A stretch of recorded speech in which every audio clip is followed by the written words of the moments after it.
Before this video starts, I wanted to mention that I hit 2,000 subscribers recently, and I wanted to say thank you. And I also wanted to apologize for not making content that often. See, as of late, I've kind of given up on Dark RP. Stuff has just gotten worse, and it's really not a fun game mode to play anymore.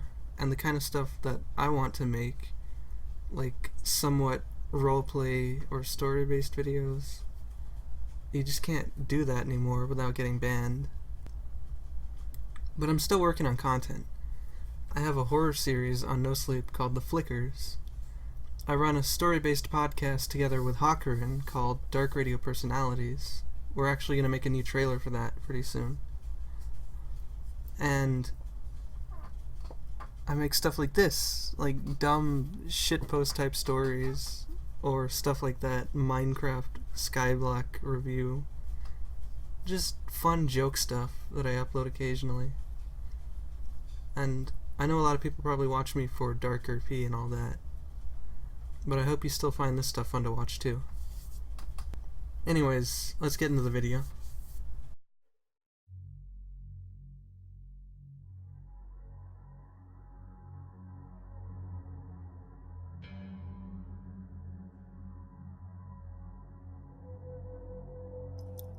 The other day, me and my buddy Todd were out and about harassing people at our local electronics store.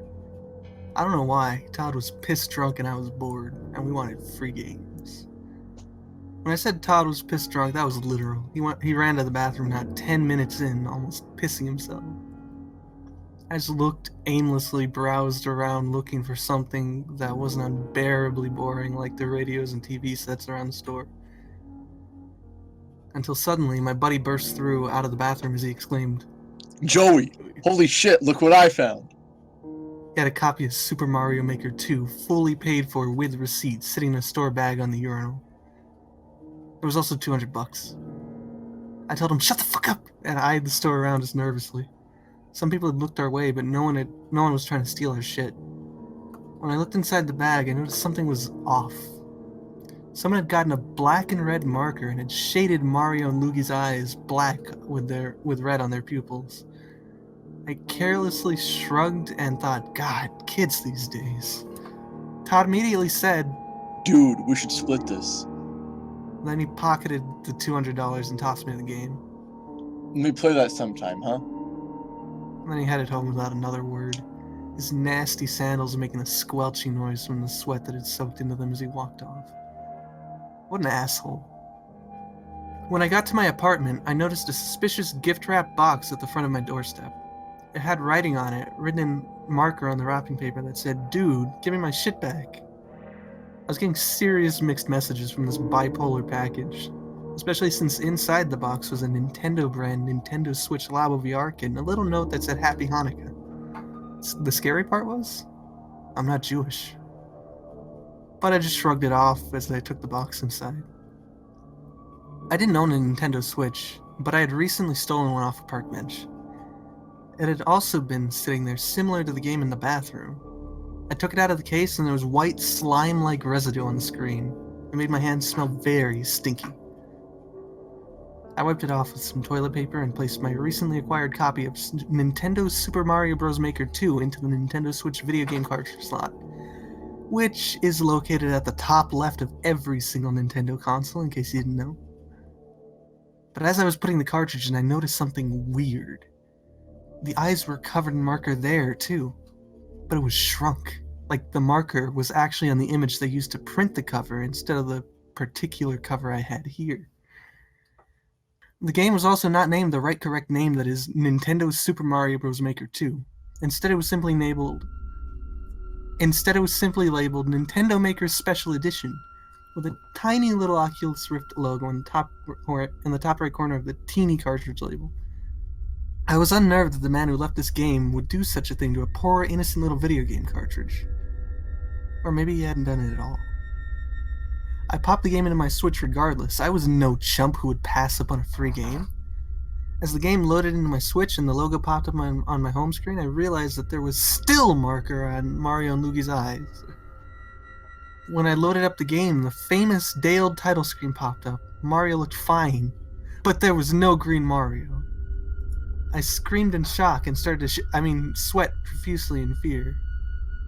But then I thought, wait, I'm no chump, and whooshed my arms towards my forehead and wiped the salty sweat from my brow. That's right, my brow. But then Luigi popped up and I realized that I just hadn't pressed the start button.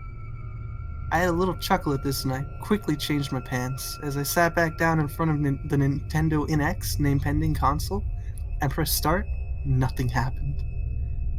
I realized I had to press the shoulder buttons instead, but then I was ready to play that famous Funtime story mode.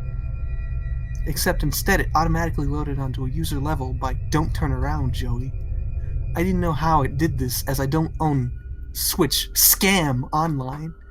And besides, I was too broke to pay for that, and I knew I would get caught anyways if I did it on my stolen Jizz Switch. The level loaded and there was a massive, big, "Fuck you, give me my shit back," drawn in coins. I stared at it confused. Was this the same man sending me weird bipolar messages? I collected the coins and got a 1-up, though they were useless in Nintendo's Super Mario Bros. Maker 2. But instead of getting a 1-up, Mario died. I nearly dropped the Nintendo about-face console in shock. I began to weep for little plumber man. All he wanted to be was immortal. But then I thought, wait, does this mean greed is a bad thing? Nintendo would never have such beautiful symbolism in their innocent child people's game. I replayed the level, this time without picking up a single coin. It was nothing but the same message over and over and over and over. When I finished the level, I got a notification telling me, VR mode has been unlocked. It automatically engaged.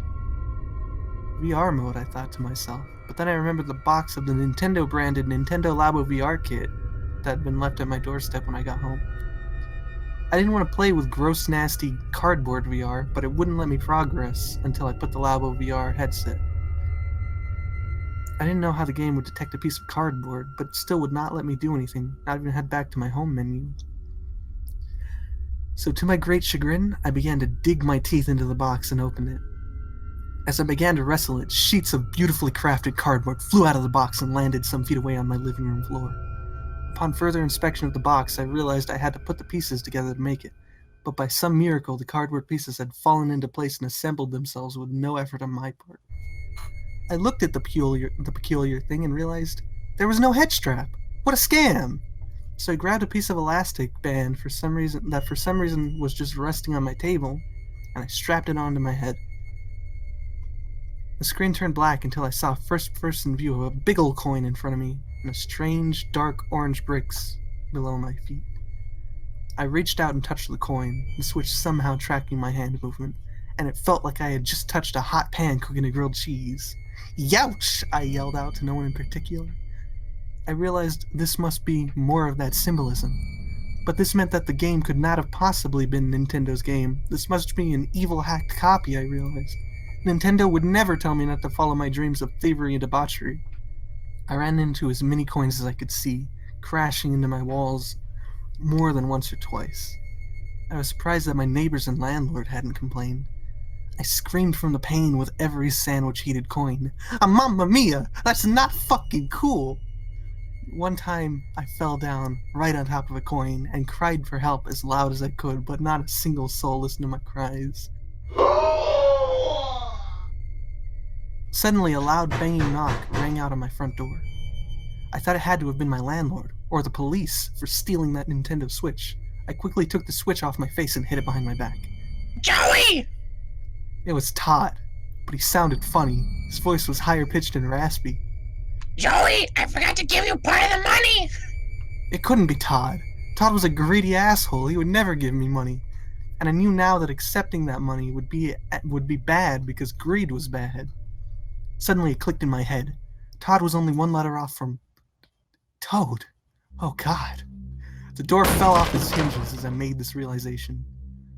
I exclaimed, "Sorry, the princess is in another castle."